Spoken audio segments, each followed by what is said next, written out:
said, I'm so over this. She said, I'm just done. I'm ready to infect me and be done with it. Right. Yeah. That's sad. I know. Yeah. My sister lives in Denver, and she says that they actually aren't too hot. Right. Too Hi, locked we're waiting down on there. one more person. Thanks for being patient. Okay.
Okay, I'd like to call to order the October 28th, 2020 meeting of the Planning and Zoning Commission.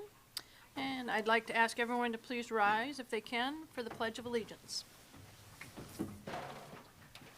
I pledge allegiance to the flag of the United States of America, Of the United States of America. One nation under God, indivisible, With liberty and justice for all. Alrighty, can I get roll call, please? Commission Chair Twait is absent. Commissioner Springer, Here. Commissioner Halstead, Here? Commissioner McIntyre is absent at this point. Vice Chair Fikes, Here. Commissioner Askin, Here. Commissioner Greenberg. Here? Vice Chair Fikes, you have a quorum, and for those of you on Zoom, we have Vice Chair Fikes and Commissioner Greenberg here in the room. We have Council Liaison Henry Nackstedt in the room, Council Member Glenn Denning, Planning Assistant Willie Anderson, City Manager Paul Ostrander is filling in for the vacant City Planner position. Megan Thibodeau, the new Deputy Clerk, and myself, the City Clerk, we're in the room. And it looks like we have Commissioner Springer, Commissioner Askin, Commissioner Halstead on Zoom, as well as the owner. Great, thank you very much, Clerk. Can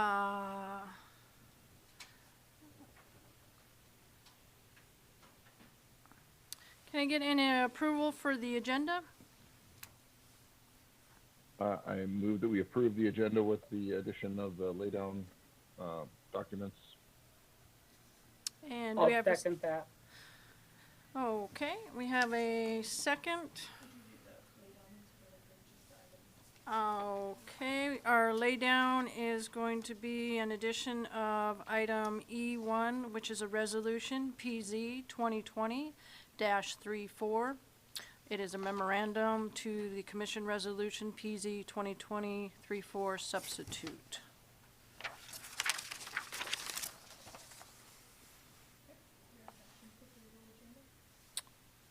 Can I get any objections? Seeing no objections, can I get a motion for the consent agenda, please? I move we approve the consent agenda as presented. And is there a I'll second? second it. And a second. Thank you so much. Are there any objections? Seeing no objections, the consent agenda is approved. Bring us down to item C, scheduled public comment. Is there anyone wishing to speak either? Okay, scheduled public comment, we have none. Brings us down to item D, unscheduled public comment. Is there anyone in the audience? Anyone out on Zoom that would like to speak to anything not on the agenda? If you wanted to speak to anything not on the agenda, you can use the raise hand feature or unmute yourself with *6. No one. Okay, seeing no one, that brings us down to item E, consideration of plats. And we have one.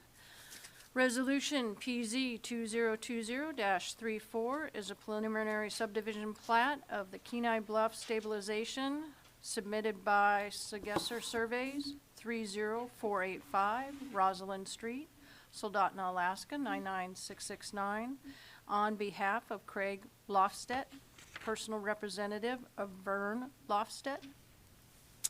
Can we get a staff report, please? Thank you, Chair Fikes. So this is a subdivision of approximately 52.66 acres. It's actually a subdivision of a large tract of land that used to actually be connected, but because of erosion along the bluff, there's actually no connection between these two parcels now. But this plat creates Tract A of what was the western portion of this that is sandwiched between Cook Inlet and the Kenai Spur Highway, and then Tract B, which is almost exclusively just beach now. Very little upland, actually no upland property, some bluff property on Tract B. There is 3 access points to Tract A. If you look at the preliminary plat, on the north, off of the Kenai Spur Highway, there's actually a section line easement that accesses the Spur Highway that comes into Tract A from that direction. On the east, there's 2 dedicated right-of-ways that hit the east boundary of Tract A, Tanaga Avenue and Toyon Way. If Tract A were ever to be further developed, the city of Kenai would likely require that Tanaga Avenue and Toyon Way be extended into Tract A. Tract B, the legal access to Tract B is South Forest Drive. However, because of the undevelopable nature of Tract B, it's likely that there would never be any legal access provided to that property. There is a restriction on a portion of Tract A that states that a portion of it is constrained to park use only. That has not been designated on this plat, but there is a portion of it that can only be used for park purposes. Staff recommendation is to approve the preliminary plat of Kenai Bluff Stabilization Subdivision, subject to the condition that further development of the property shall conform to all federal, state of Alaska, and local regulations. And that is the end of staff report. Thank you, Mr. Ostrander. Alrighty then, can I please get a motion for Resolution PZ 2020-34?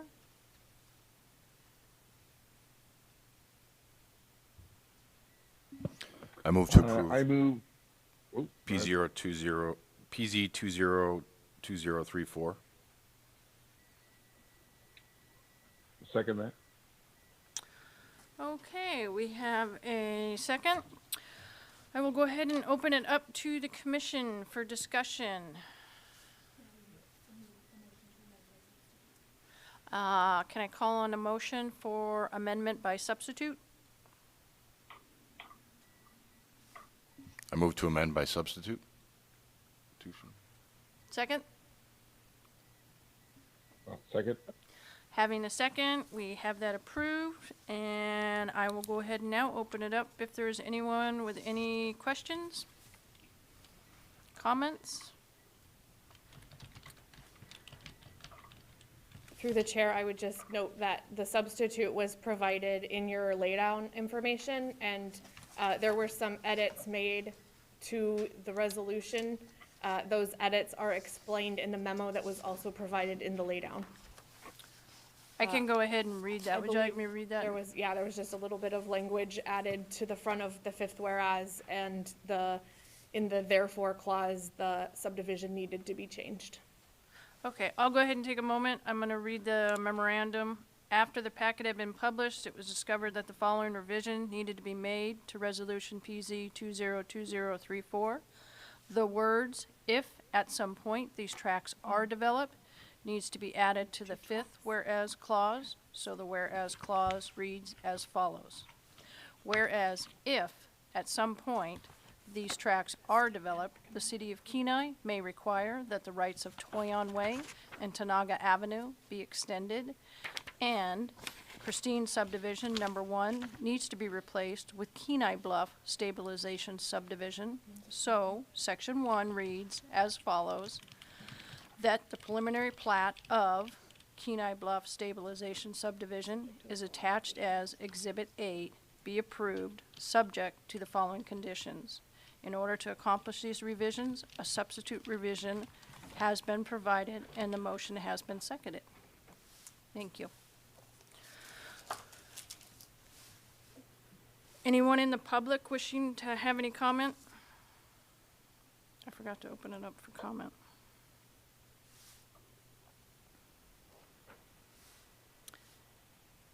Anyone in Zoom? If anybody wishes to speak, you can unmute and speak, raise your hand using *9, or if you're on the phone, you can unmute by *6. Is there an applicant or an owner that is a representative for the subdivision plat? If you would like to say a few words, or if you have any comments?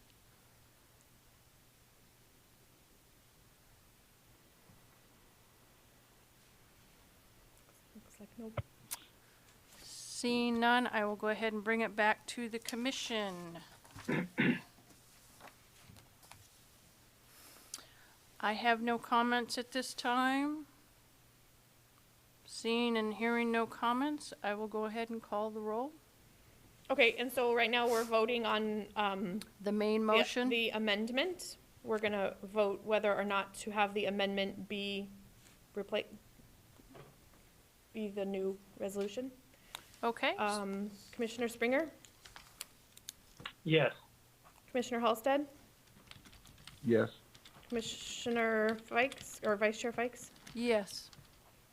Commissioner Askin, Yes. Commissioner Greenberg. Yes. Motion passes. So now you have the amendment, the substitute on the floor for discussion. Okay, so now we have agreed to the amendment, and we are now going to discuss those changes as they were presented.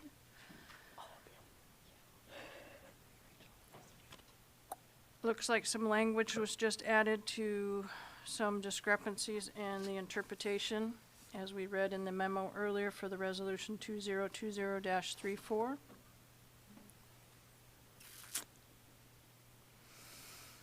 So now we are going to yes. Okay, so now we're voting on approving PZ 2020-34 as amended. Commissioner Halsted, Yes. Vice Chair Fikes, Yes. Commissioner Askin, Yes. Commissioner Greenberg, Yes. Commissioner Springer. yes. Motion passes. Okay, that takes us down to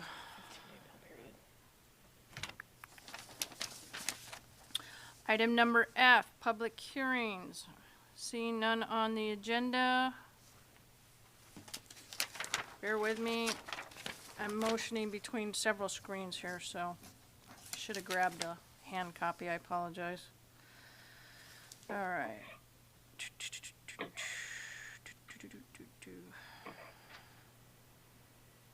You have no business until you get to J reports. Thank you. No public hearing, no unfinished business, no new business. Brings us to item L, pending items. Nothing pending. I will move it down to Councilman Naxted, City Council reports. Thank you, Chairman Fikes. I'll try not to take longer than your meeting. Although we have 2 meetings to report, but it's that time of the year where we have less on our plate typically. On our October 21st meeting, which was our last meeting, we started with the election certification, certifying the election. Tia Winger was a high vote getter as I was, and I believe we're both sworn in through the clerk's office now, and I think we'll probably do that again at the council meeting coming up. So, welcome, Tia. I'm not sure where she's going to be as far as commissions go, but you'll probably see her here in the next 3 years somewhere. Back onto our main items, we approved ordinance 3163-2020, and what that was, it was an employee. What it did is it allowed employees to take leave during the first 6 months of employment that has been accrued. Some people had vacations perhaps planned, or maybe there's some other things going on. So we approved that. But the other part of it had to do with police officers that go through a 16-week training. They're basically employed by the city, but they're in Sitka this entire time. They could be from anywhere in the state or elsewhere. And it's that 40 hours that they would have just for moving themselves and their family into our area and getting situated. So that was approved unanimously. We did accept a grant from Marathon Petroleum Foundation for firefighting tools, and the best way to describe that is it's a real fancy nozzle that sits on the ground for high flow pressure, and we actually got a video of it, but it'll angle up at very high angles. 80 degrees, something like that, and down, and it will assist us or our fire department if they need to go out to still Tesoro to me, out to Tesoro, where that would probably be the most handy, and but they might be able to utilize it here too. So then we amended the comprehensive schedule and rates and charges for fees at the Kenai Community Library, so we have no late fees any longer. Studies have shown that late fees really don't do what they're intended to be. And matter of fact, that kind of deters people from actually coming in and utilizing the library. So there still is a fee for lost books and other items, things like that, a charge after so many days. So that'll continue. So we're basically along the same lines as a lot of libraries here in the state, including Soldotna and Anchorage. We awarded a construction contract for the installation of the 2020 facility occupancy management system, which they're basically fancy cameras that really just count people coming in and out of various facilities. They don't take images, they just identify the number of people, so we know how many people are, for example, in the library at one time or have left, in case there's a total number that we need to know. And that was pretty much it for our last meeting, and that is in your packet. The one that isn't in your packet was the previous meeting of October 7th, and it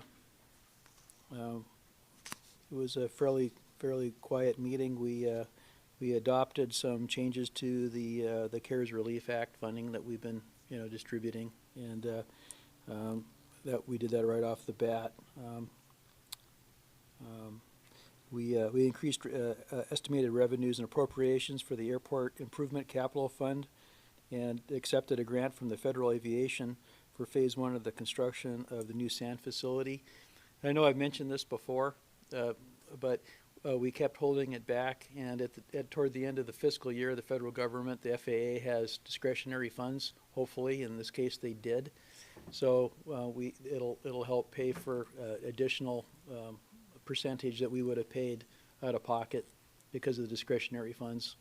That seems to be, maybe it's not unique with the FAA, but it's certainly something we hope for here at the airport that we get pretty much every year.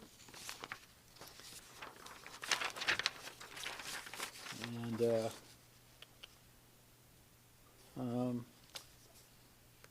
we enacted unanimously Ordinance 3157-2020, amending the municipal code that code requires that, and this is pertinent to you guys as well as council. If you're a municipal officer, you have to provide your finance statements every year, and you go through all those forms. And what this does is it allows you to sign just one form that says nothing has changed. If nothing has changed. If anything has changed, you get to do the whole thing over. So, but it really doesn't take that long either way, but it is kind of nice if nothing has changed, and it's pretty simple. So I just want to make sure that you were aware of that. So next time you have to do that, which is probably coming up, you can do that. And that pretty well ends my report, if there's any questions.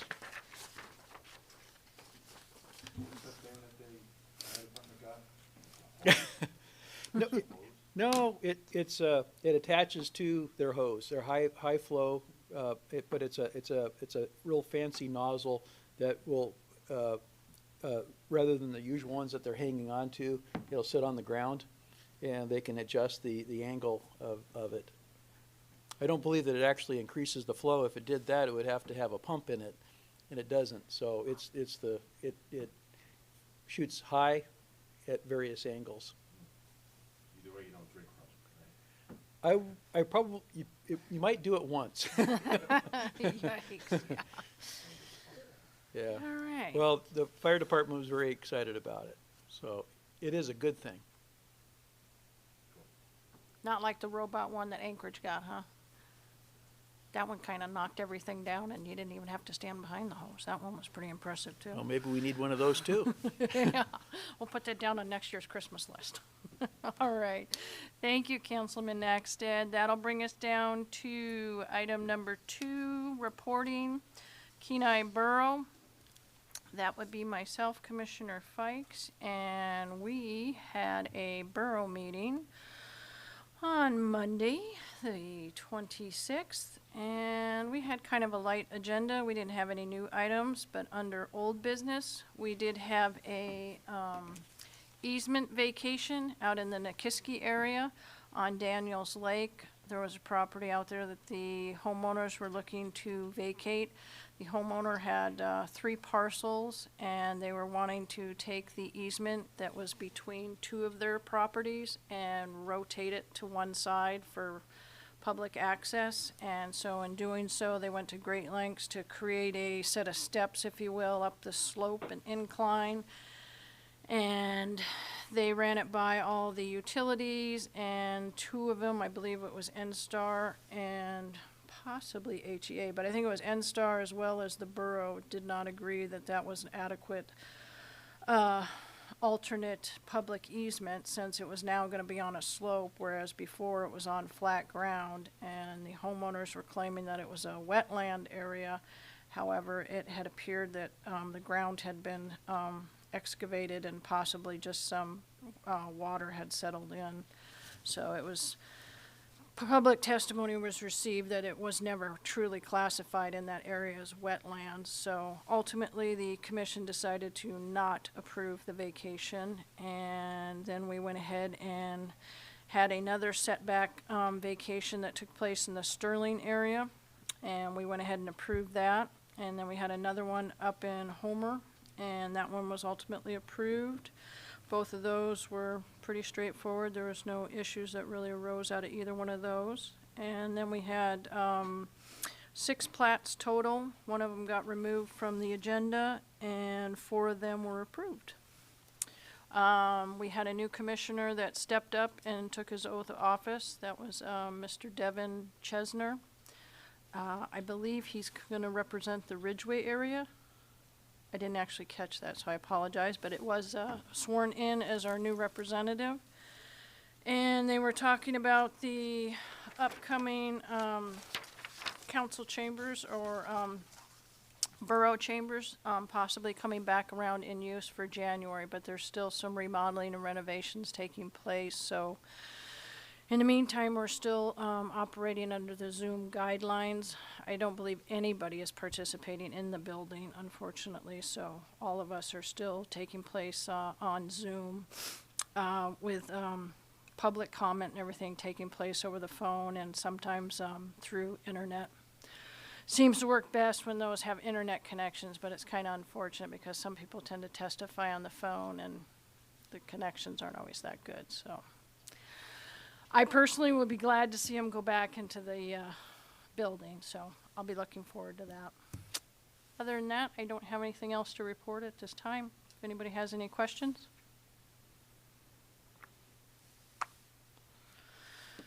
Alrighty, seeing no other questions, I will go ahead and turn it over to the city manager, Mr. Ostrander. Thank you, Vice Chair Fikes. So most of the commission has probably heard that the city had our first employee that tested positive for COVID, and we've been dealing with that. And actually, with the uptick that we've seen in COVID, that there's a lot of operational things that we're having to work with as far as folks that are, either have household members that are showing symptoms or that are testing for COVID, having to keep those folks out. One of our departments of 4 was down to 1 person this week. So it's just really a matter of us trying to manage through this operationally to make sure we can keep the lights on, keep the doors open. It's something that we're going to continue to work on. We're confident that we can make it through, but because of the uptick in COVID, it has taken a lot of additional time trying to figure out how we can making this work. One of the things that we have changed and likely will need to change again, the governor is likely going to allow the emergency declaration for the state to expire on November 15th. So all the mandates that the governor has in place now will go away, and there's going to be some policy changes we're going to have to make, because right now all of our policies are based strictly on what the state has stated. So our policies will likely change when that emergency declaration goes away as well. Second item I had for you tonight, the long-awaited land management plan is in its final stages of the first draft. Jamie's actually reaching out to council to schedule a work session for the council first couple of weeks of December. Once the council has an opportunity to work on it through that work session, and if necessary, other work sessions, I'm anticipating that council will then send it to all of the commissions to take a look at for your consideration. Ultimately, after recommendation from the commissions, it would go back to the council for final adoption once, I'm sure that there will be amendments made to the land management plans. It's a large document, 358 city parcels, each one of them with a specific recommendation, so it's likely that there will be amendments to the land management plan. We're in the process of recruiting for the planning director. We have a candidate coming up to visit the city this weekend for a second interview. They'll be arriving in Anchorage from out of state on Saturday, back here in Kenai for a second interview on Monday. Hopefully that goes well, and at some point we can get a planning director in place again. Last thing I wanted to mention is that, council has directed the administration to take a look at the impacts of the existing anadromous ordinance that the borough has on some of the areas in the city of Kenai, primarily our heavy industrial area in our harbor area. So administration has been working with the borough and is going to engage in the process as they ramp back up their anadromous task force, and talking to them about potential changes to that ordinance so that there are some different regulations that apply in our industrial area of the Kenai River.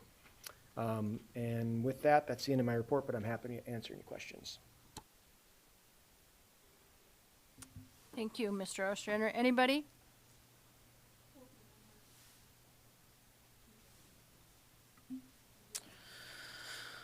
Alrighty then. I will go ahead and ask for any additional public comment. Anybody in the audience wishing to comment? Anybody online wishing to comment? Seeing none, that brings us down to informational items. They were provided in your packet. They had one was the planning and zoning resolutions. 2 were the building permit report. 3 was the code violations. That's going to take us all the way down to M. Our next meeting attendance. Anyone anticipating being absent? I'm sorry, go ahead, Mr. Ostrander. Thank you, Vice Chair Fikes. So at this point, it does not appear that we're going to have any agenda items for the November 11th meeting. And it needs to be canceled because there's a holiday. Alrighty. We will all be absent that day and watching from the Is it a sidelines.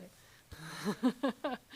Alrighty then. And then the second meeting in November is the day before Thanksgiving. So staff was proposing to reschedule your November meeting to November 18th if there's no objection to that.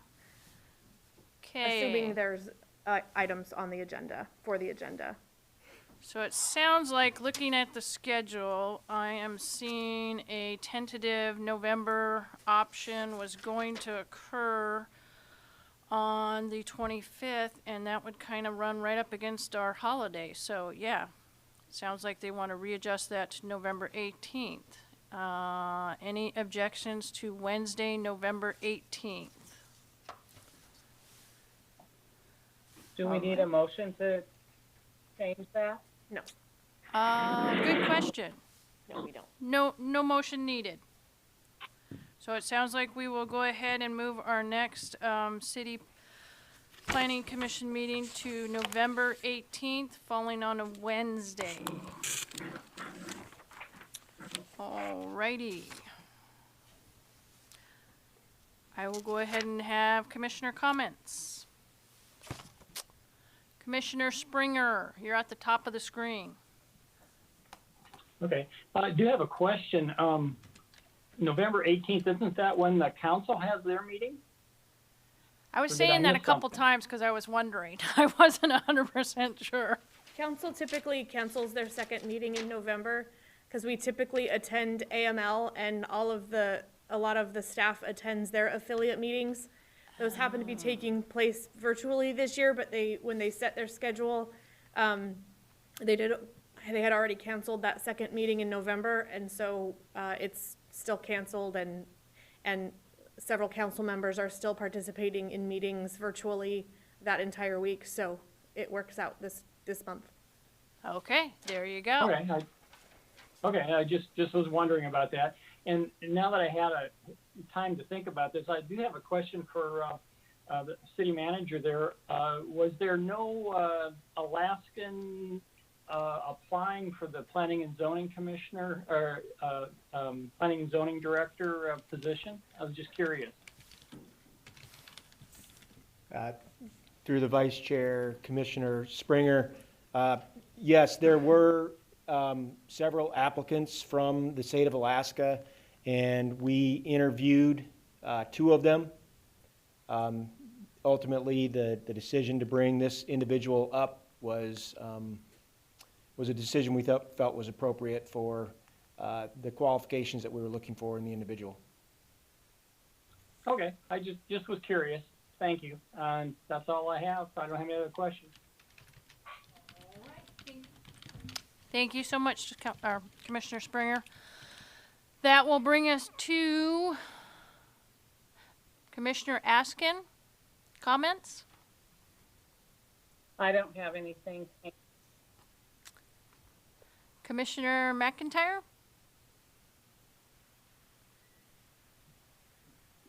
No, I don't. I apologize for getting here kind of late. My technology failed me. My iPad was dead as a doornail when I went to sign on, and I was waiting for it to power up. But looks like you had a quorum and handled things. So anyway, I don't have any comments. We did have a quorum and we had a substitute chair, so you picked a perfect time for technical difficulties. Commissioner Halstead, any comments tonight? No additional comments on my end. Thank you, everybody, for showing up. You had a chance to review those code violations? I did. You know, actually, on the side of code violations, I noticed that we had gone through at least the Woodland subdivision and tagged some vehicles for, being parked on the street. I'm assuming that's in preparation for, the upcoming snow removal and just keeping the roads ready for wintertime. We'd gone through and we tagged a lot of those vehicles, and I think you actually tagged them twice, but there's nothing else that's coming from that other than now there's vehicles on the road with 2 stickers sitting on the window.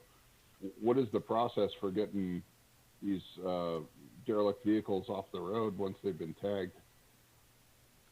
Good question. I will turn that over to the city manager. Thank you, Vice Chair Fikes, Commissioner Halstead. So we do start tagging those vehicles as soon as that, as soon as it's, I believe it's October 10th-ish, when they're not allowed to park on the street from 4 a.m. to 8 a.m. We typically don't actively start to remove those vehicles until later in the year when it becomes absolutely necessary for snow removal. We try to get compliance from those folks without having to physically remove them if at all possible. So we're still in that process of trying to get folks to conform without taking that next step. But if necessary, we will, in the end, tow them if they don't conform. Okay, thank you. Alrighty. Comments, Commissioner Greenberg. Yeah, I was just curious, from being on the other side of Zoom, is it possible to have a camera in the chambers so that the people on Zoom can see who's here? Otherwise, you're kind of working blind. I don't know. Is that something that's possible, or is that? So that out of they can order? see us, or? Yeah, so people who are, the commissioners that are Zooming in can see who's in I thought you the could, you chambers. can't? No. Oh. It's been discussed here.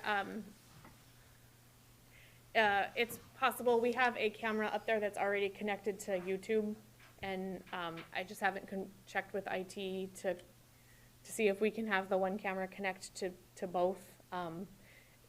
There's some reluctance to do that because this is a temporary situation. As soon as this is over, we definitely want people to be back in chambers meeting in person, and don't want to make it available to be ongoing. So we haven't done it yet. Okay, yeah, I was just curious because it seems, in the other, Disconnected. yeah, it seems a little disconnected. It's hard to, you don't see what's going on in here, and I think it's important to see that, but I think it's more important to see what's going on here. Yeah. Alrighty, I can certainly appreciate that. And let's see, I have no other comments or questions, so I will ask for adjournment.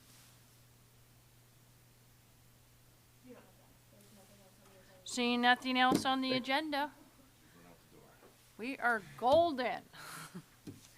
Thanks, everybody. everybody in Zoom land. Good night. Good night.